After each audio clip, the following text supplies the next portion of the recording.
In Unity, it's possible to directly control parameters of an audio mixer, like levels and effect settings, via script at runtime. To set a single mixer parameter via script, we'll use the SetFloat function. SetFloat has two parameters, a string for the name of the exposed parameter we're going to be setting, and a float for the value to set it to. SetFloat is called from an audio mixer. In order for a parameter to be controlled using SetFloat, it has to be exposed to script control. First, make sure that the parameter is visible in the inspector. Then, in the inspector, right-click on the parameter name. Here we'll expose volume for the master group of master mixer.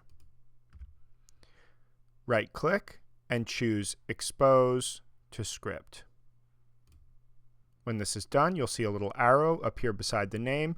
You'll also notice that it's been added to our list of exposed parameters for the master mixer audio mixer asset.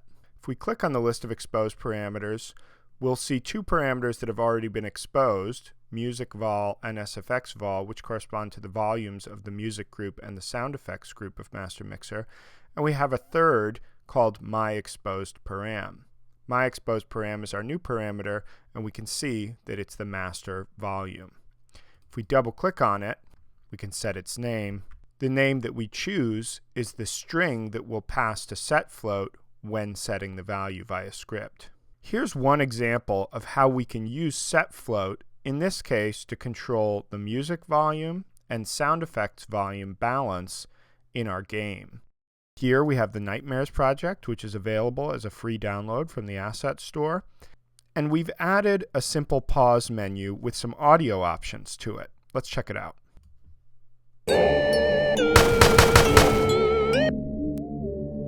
When we hit escape, our pause menu comes up. And here we can adjust the music volume and the sound effects volume. Notice how the new values are reflected in the mixer.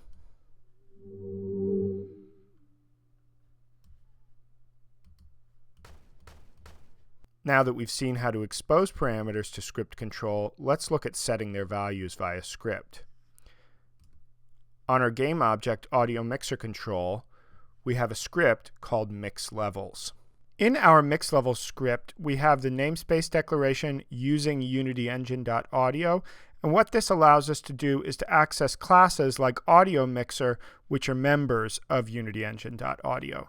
We also have a public variable of the AudioMixer type called MasterMixer. We have two public functions, setSFXLevel, which takes a parameter of the type float called SFXLevel. And then in that function, we're going to call the SetFloat function from MasterMixer, and we're going to pass in our string, SFXVol, saying that that's the parameter we want to address, and we're going to pass in our floating point value, SFXLevel, which is what the value is going to be set to. In our public function, setMusicLevel, we're going to do the same thing. We're going to pass in our float music level, and we're going to use that to call SetFloat from MasterMixer and pass in the string music vol, saying we want to address the music vol exposed parameter and set the value using our float music level.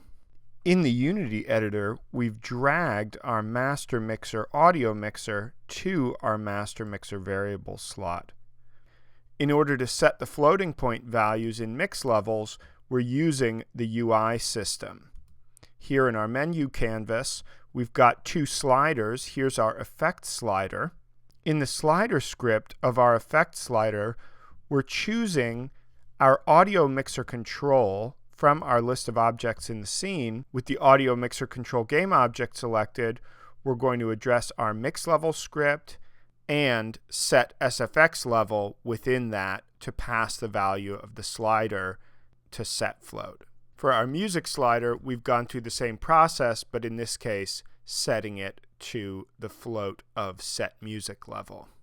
When working with exposed parameters, it's important to note that exposing a parameter and setting its value using SetFloat removes it from control of the AudioMixer snapshot system. The AudioMixer snapshot system allows us to recall the entire state of the mixer, by toggling between one snapshot and another. It's possible to return a parameter to snapshot control using the clearFloat function. ClearFloat is called from an AudioMixer and takes a parameter of the type string, which specifies the parameter that we want to release from snapshot control on that mixer. For more information about snapshots and controlling them via script, please see the information linked below.